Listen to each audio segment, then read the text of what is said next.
Kalau untuk arus lalu lintas pada saat ini memang tengah dilakukan rekayasa lalu lintas, di mana ini untuk kendaraan dari arah Tamrin yang ingin menuju ke arah Gajah Mada sudah sama sekali tidak bisa dilewati oleh kendaraan.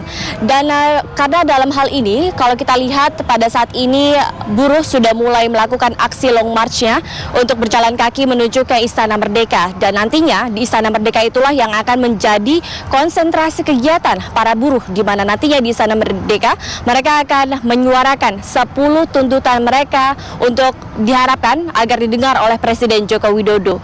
Kalau untuk di Patung Kuda ini merupakan konsentrasi bertemunya buruh sejak pukul 10 pagi tadi, dan saat ini mereka sudah mulai bergerak menuju ke Istana Merdeka, di mana 10 tuntutan yang akan mereka bawa kepada Presiden Joko Widodo diantaranya adalah mereka menuntut agar pemerintah untuk segera menurunkan harga BBM dan juga kebutuhan bahan pokok.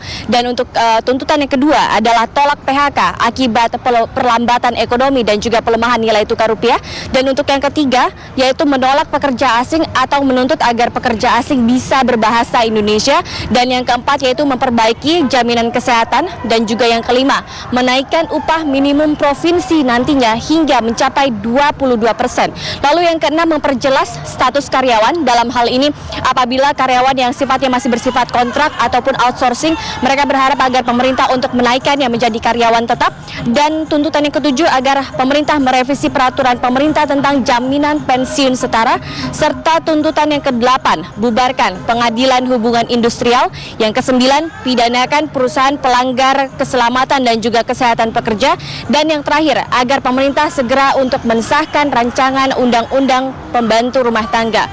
10 tuntutan ini akan mereka suarakan di Istana Merdeka, dan Istana Merdeka ini merupakan konsentrasi kegiatan aksi protes yang digelar oleh buruh pada hari ini. Aksi dari tuntutan ini dilatar belakangi oleh kondisi pelemahan ekonomi di Indonesia akibat dampak dari penguatan terhadap dolar Amerika Serikat dan juga devaluasi yuan, sehingga membuat nilai tukar rupiah ini sekian merosot setiap periodenya.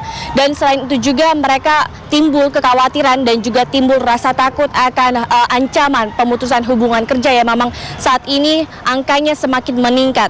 Dan rencananya setelah mereka melakukan aksi orasi mereka di depan Istana Merdeka, mereka akan melanjutkan aksi long march untuk menuju ke Kementerian Tenaga Kerja dan juga Kementerian Kesehatan. Selain itu, kalau kita lihat sudah terdapat ribuan aparat gabungan keamanan. Ini terdiri dari polisi, dinas perhubungan, dan juga Satpol PP, di mana para aparat gabungan ini tersebar di sejumlah titik, yaitu di Bundaran HI, di Patung Kuda Medan Merdeka ini, dan juga di Istana Merdeka.